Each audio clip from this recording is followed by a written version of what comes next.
namni kamiyyuu waan qabu yoo gumaachan akka kiyyatti baay'ee waan lubbuun iyyuu itti xiqqaata uummata saniif jechuudha. Waan ofii kiyyaa keessa dhaabadhee argeef akka isaan itti lolan, akka isaan walii birmatan, akka isaan wal dura du'uudhaaf rasaasa fuuldura dhaabbatan ija kiyyaa waan argeefi uummata san bira haa dhaabbannu. Uummanni sun uummata daangaa eenyummaa waraana san keessa ta'anii waggoota 300-400 darban eenyummaa ofii osoo hin sharafachiisin lafa ofii, aadaa ofii, afaan ofii uummata tiksee as ga'e. Kana qofa osoo hin taane ammaaf gara maallaqaatiin uummata san bira dhaabbatanii gara fuulduraatti garuu uummanni Oromoo wanti itti yaaduu qabu uummanni kun hanga yoomitti ajjeefamaa, hanga yoomitti mirgi isaanii sarbamaa jiraata waan jedhu irratti yaaduu qaba. Ammaaf immoo hin tuffatinaa, birri 5 yoo taate 10 yoo taate waan dandeettaniin uummata Walloo bira dhaabbadhaa uma jedhu dubbachuu barbaade. Ulfaadhaa carraa kanaan hundi keessanuu sa'aatii keessanirraa gubdanii uummata keessaniif dhaabachuun isinitti haa baratu isiniin jedha. Galatooma ulfaadhaa. Ulfaadhaa Arafaat galatoomi. Akkuma atu jette dubbii Walloo gargaarree qofa biraa deebi'uu osoo hin taane haga daangaan Walloodhaa sararamutti Oromoon rafee bulu hin jiru. Gargaarree qofa manatti hin gallu. Gargaarree kaane mana banannee hadda mana Nasraa, bor mana Ibraa, iftaan mana Iluu jennee haga daangaan jaraa sararamee mirgi uummata kanaa kabajamutti biraa namnu amma gara gargaarsaatti deebina. Deeqaa tokko dubbadhaa warri gastiirraa. Deeqaa tokko dubbadhaa gara gargaarsaatti deebina. Warri giiftii eessa jirtu? Dorgommii guddoodhaa ka waan xiyyaa waliin. Eenyuun isiisun? Assalaamu alaikum duraan dursee asirratti dhufu keessanitti jaallatama. Ayyee. Kau dulu dubbadhu. No cukup asa olu ra yero namni jiru kana fayyadamu. Ani jechuma lamaan jechuma. Ayyee asa olu ayyee bareedaadha. Bareedaadha. Let's go guys. Amma gaa dhaggeeffadhaa. Karaa ittiin gargaaramu sadii jenneerra. Kaashaappiin nuun jedhaa nu gaafadhaa. Zeelii nuun jedhaa. Akkaawuntii Itoophiyaa jedhaa nu gaafadhaa. Finneeti isin agarsiisuu qofa jechuudha. Isin agarsiifna akkaawuntii amanamaa nama 3,000 irratti finnee isin agarsiifna jechuudha. Warri Ameerikaa jirtan Kaashaap, Zeel, Dr. Obsaan Mubarak akkaawuntii Itoophiyaa egereerratti. Zeeli Ameerikaa barreessu adda addaan goona hojimas seena. Ayyee meemee warri kana jirtan jaluma teessanii Kaashaappii Zeelii warra waadaa galaa jiru nu barreessaa nama galchuu hin dandeenyu waan ta'eef ijoolluma xiqqoo fooloo ofirraa qaban ol galfanna. Haasaadhaaf bakka dhaabneerra haasaa warri nu barreessitan meemee. Ibra qoy takka. Elee jirta? Yes Mube. Yes Elu. Mubarak. Ibra barre hojiin qabdu. Gada ayyee gada dubbanni. Ani waan gosa qabu deemuu jira. Gada. No. Hojii qabdu. Ani deemaa deemuu qaba yaa bakka deemuu qaba bakka. Okay namni hin deemne nu nas keessaa kan Mubarak fitutti kan deemne kan Mubarak. Qoy xilee tokko jira xilee jirta asdela. Qoy ijoollee nan qabaan. Xilee ni jirta. Laa jedhama taanii naaf barreeffamu. Kuwwan ka barreessu siin jedha birrii ganna naa barreessan maqaa wajjin. Haa barreeffamu. Okay, ijoolleen keenya koppii wal jalaa nu godha yeroo akka wanti asirra maxxante koppii wal jalaa godha wal jala gadhiisa akkuma nama koomantii barreessutti koomantiin isin barreessitanii Ilee barsiisaa OBN yoo jiraattan jirra naan jedhaa baaboo darbadhaa.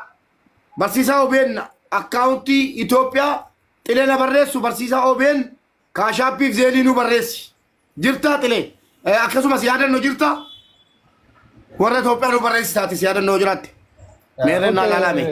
Waa jechuun barbaada Mubaarak nayyamtaa. Ayyee dubbatu ayyee. Tole baay'ee galatooma anasiisaayidha gadaa miidiyaa neetworkiraati.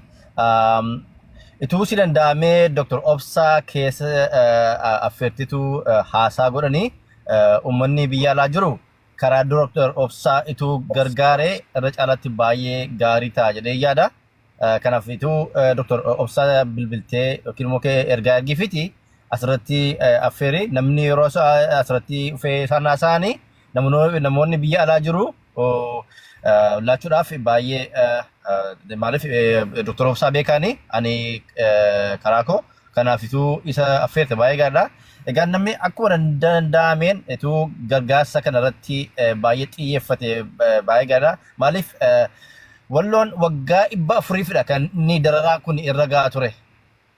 Arra duwwaa miti isayyuu yeroo ramadaanaa yeroo isaan soomanitti kan isaanirra ba'anii yeroo isaan rabbi isaanii nyaata malee ittiin rabbi isaanii kadhatanitti kan isaanii yeroo hundumaa waggaan eeganii akka godhani tokkoffaa Oromoo jibbuu isaanii lammaffaa amantii kana xiyyeeffatanii waan ta'eef kanaaf uummanni Oromoo hundumtuu bakka jiruuti walloodhaaf dirmachuun dirqamadha. Kanaaf adaraa keessatti jabaadhaa isin jennaan nunis karaa miidiyaadhaan baay'ee irratti hojjechaa jirra. Uummanni akka kanatti gargaaru hundumaa mijeessaa fi jirra gabaasaa fi jirra. Kanaaf adaraa keessan wanta kana akka salphaatti ilaalaa walloon yeroo hundumaa waggaa 400 jechuun salphaa miti. Uummanni kun waggaa 400 fi amma kana dandamatee yeroo kana aangawoonsaa wanta salphaa miti garuu waggaa kana keessatti immoo namni uummatni nurraa dhume salphaa miti. Kanaaf adaraa keessan waan dandeessaniin bukkee dhaabbadhaa sagalee ta'aa fi wanti guddaan uummata kanaaf sagalee ta'aa fi jaarmolee adda addaallee sagalee ta'aa jiru. Wajjira biyya alaa kanaaf barreessaa jiru. Nunis immoo kan dinagdeedhaan bukkee dhaabbachuu qabna. Dr. Obsaatu nu baasanii. Dr. Obsaan dhufaa jiru amma Dr. Obsaan amma dhufaa jiru. Baay'ee gaarii galatoomi. Egaa kun immoo miidiyaa keessanii miidiyaan kun waan danda'uun isin bira dhaabbatee uummatasaaf sagalee ta'aa jira. Karaa dandeessaniin tiktaakiidhaan foloo gochuu dandeessu. Feesbuukiif yuutuubiirra jira. Adaraa keessan karaa sanas nu hordofaa isin jenna sagalee kana uummata kanaaf sagalee ta'aa nuun jedha. Gadaa miidiyaa neetworkis amma dandeenyu Dr. Obsaa Zeel isaarratti uummata walloodhaaf gargaaruuf dubbatan jennu Dr. Obsaa quunnameen ani isaanii fi Zeeleen ani argaaf karaa gadaa miidiyaa neetworkii. Galatoomi obboleessa kana thank you. Dr. Obsaan nufalutti eegalaa kameerree warri allaa ijoollee. Akkatti waa jedhu amma namni kuma dubbadhu siin jenni.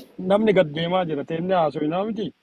Nama asii birrii barreessu birriillee barreessa kan namni kennu gazeeliillee kaanillee nama tokko sirra kaa'atii haa barreessu jalaa kamuu haa barreessu hojii seenaa. Barsiisaa yaadannoo qilee yoo jiraattan abaaboo darbadhaa meeme. Torbaan tokko jira haasaa dhiisaatiitti seenaa bakka haasaa dhaaba dalaga seenaa. Ayyee warra barreessuu waamuu jira. Barsiisa jirta. Mubee nama galchi nama laali. Sababa qabdu nu itti fayyadamneeti. Woomata akka jee isinirraa gabu kaleessa saga tokko mari'annee turre marii teessanitti deebuu hin dandeenye haajaa biraatiif akkaan hojii fixatti ol deebuu hin dandeenye. Amma wanni jennu gaa soomana keenya rabbi nurraa haqee balu ibaadaa keenya rabbi nurraa haqee balu sadaqaa keenya rabbi nurraa haqee balu nama waa xiqqoo da'am rabbiin nurraa haqee balu jechuun hedduu barbaachisaadha. Maaliif seetanii dhiyoo tana osuma waa laaluuti. Abbaan keenya Nabi Ibrahim ilma isaatii wajjin Nabi Ismaa'eel wajjin hoggaa kaabaa ijaarani waan silaa rabbiin itti ajaja san eega raawwatan booda ajaja san raawwatanii du'aayii godhatan jechuudha. Rabbanaa taqabbal minna innaka anta samii'un aliim. So rabbii keenyatti waan gootan hunda keessattuu san godhan isin jaa. Amma wallootti hoggaas deebinu gargaarsi walloof $50 for walloo kan jiru asitti Ameerikaa keessatti jalqabnee jirra. Kanarratti Shubbee Ahmed Ohio jiraatti, Aisha Ali, Aisha Oromiyaa Ali ni beektanii warra kiyya. Dr. Nuruddin Sulee Atlaantaa. Akkuma yeroo booranni beela'e gujiin buqqaate wallaggi buqqa'e uummata keenyaaf sagalee ta'uuf yaalaa turretti. Yeroo ammaan tanaa kanaas waan dandeenye haa goonu. Keessattuu duguuggaan sanyii osoo uummata keenya irratti raawwatu callisuun sirrii miti jennee sochii xiqqoo jalqabnee jirra. Sanirratti milkii guddaa argachaa jirra. Milkiin gaa maallaqa miliyeenaan akka uummata ollaatti baafneef osoo hin ta'in hangasumaa namni taa'urra socho'aa jiranii fayyaa ta'anii akkuma beektanii dhaabni Maccaa Tuulamaa yeroo dheeraaf uummata walloo gaafa amma dura bara 2019 keessa na fakkaata lolarratti uummanni danuun buqqa'ee mana sanillee deebisanii ijaaruudhaaf uummata san gargaaruudhaan itti maxxanee hojjetanii yeroo biyya keessa rakkoon maqaa Oromootuun socho'uun hamaa ta'e keessa waa hojjetaa turanii ammaan tana boordii waldaa san keessa kan jiran haa kabajoomanii haa ulfaatanii obbo Abdii Badhaadhaa, Adda Ishaalii, Saartuu Hamzaatii fi kan biraalleen yeroo ammaa tanatti maalanii walitti sassaabamee akka hatattamaan uummata san dhaqqabuuf karaa mijeessanii jiranii. Akka dhuunfaatti biyya Ameerikaa keessatti waan kaashaap yookiin zeel jedhamu jira. Zeel jechuun baankii teetirraa baankii biraatti waa dabarsuuf waan nama gargaara. Kaashaappiin immoo appilikeeshina kanaan maallaqa walitti erguu dandeessa. Suni nama dhuunfaatti erguun rakkoo isiin qabdu jira. Amma duraas waan kana dubbannee turre. Dhaaba biyya Ameerikaa keessatti galmaawee sirnaan socho'aa jiru miti mootummaa kan gargaarsa namoomaa irratti xiyyeeffatee jiru sanitti erganii sun immoo akkuma waan amma dura hojii cululuqaa hojjechaa turaniif waan sana akka hojiirra oolchan itti amanneeti achirratti akka namni maallaqa ergu godhaa jirra.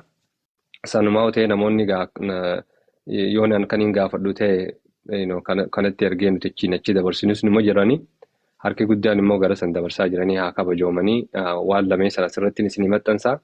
Kanadaatti akkatti hojjetu beeku yoo Kanadaa isiniin hojjenne immoo GoFundMe banamee jira. GoFundMe is called crowd sourcing bakka jirturraa credit cardin addunyaarraa itti maallaqa itti buusuu dandeessa. Process achi keessaa maallaqa san qarqaba san keessaa yookiin boolla san keessaa baastuu qabaa. Inni turaa ka amma kaashaappii fi zeeliin seenu kun direct accountii bank accountii waan seenuuf uummata walloo kana dhaqqabuu ni dandeenya. Egaan agarsiisan jee namoonni biyya Arabaa jirtan biyyoota South Africa fi ammallee Awurooppaa keessa jirtan haala mijeessaa afooshaan tun yeroo dheeraadhaaf biyya keessatti nama amantaniin lafa jala waa godhaa turtanii faffaca'insa qabnu kanaan uummata keenya haa baraarru. Faffaca'insa kanarraa immoo barree gara irreetti gara tokkummaatti achi haasiinu. Tokkummaa jechuun nuuf akka tokkotti amanu siyaasaa tokko hordoof osoo hin ta'in hoggaa aggaameen duguggaa sanyii sabummaadhaan namarratti deemtu osoo amantiidhaan hin daangeffamne osoo kutaa fi lagaan hin daangeffamne uummata walloo bira dhaabbachuu qabna. Cabni Oromoodhaa walloo jalqabee Booranatti xumuramee waggaa 150 lakkoofsisaa jirra jechuudha. Yeroo ammaan jaarraa 21ffaa keessatti wantoonni calii calanqoo fi harmamuuna aanunee nuti jechaa jirru ammaas raawwatamaa jira. Waan san ta'eef mirga dhala namaatti haga nama biraa miidhuuf hin deemnetti self defense ifirraa ifittisuun akka ilma namaatti kabajaa hoggaa namni si dhoowwate kabajaa sandeeffachuun sirra jirti. Kanaafuu lafa fiirratti lafti fi lafeedha socho'uu qabna.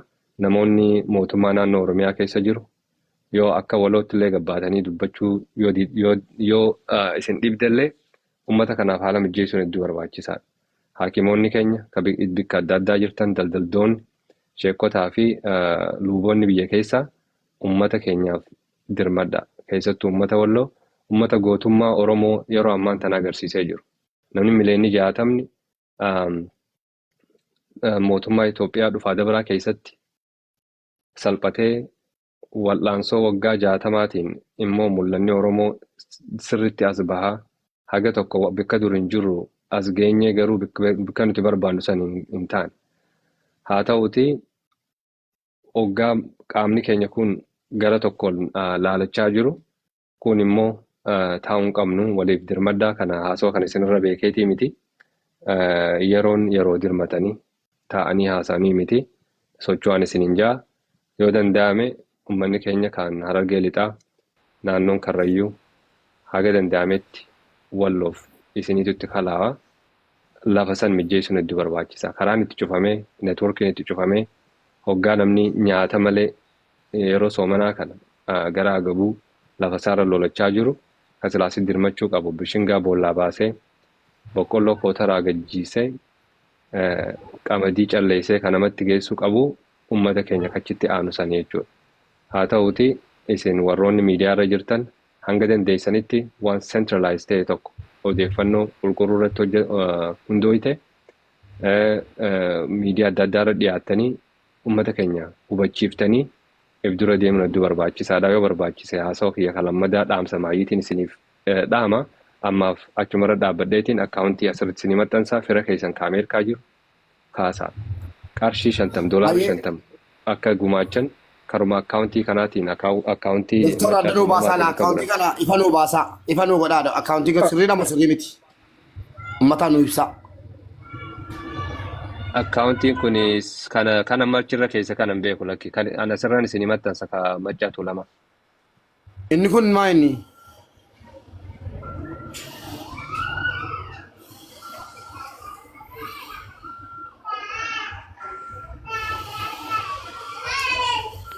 Kanan beeku dani mube kanan rakas. Inni kun kan maali uummatoo?